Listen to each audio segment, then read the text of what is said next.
Здравейте! Днес ще ви покажа как може да си приготвите тази цветна и свежа салата. За любителите на салати ще направя още една поредица от 4-5 дни, в които ще ви показвам предимно салати. Започваме с нарязването на една маруля, половин краставица, 10 чери доматчета, една чушка нарязана на малки лентички, царевица, едно озряло авокадо, половин глава лук нарязана на полумесеци, една моцарела нарязана на купчета и накрая магданоз. След като сме готови с нарязването, е време да приготвим дресинга. Сокът от половин лимон, около 5-6 супени лъжици зехтин или олио, една чайна лъжица сол, 2 скелитки чесън нарязани на много ситно, черен пипер и това е.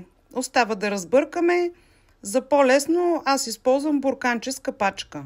Разбъркваме салатата и остава да й се насладим.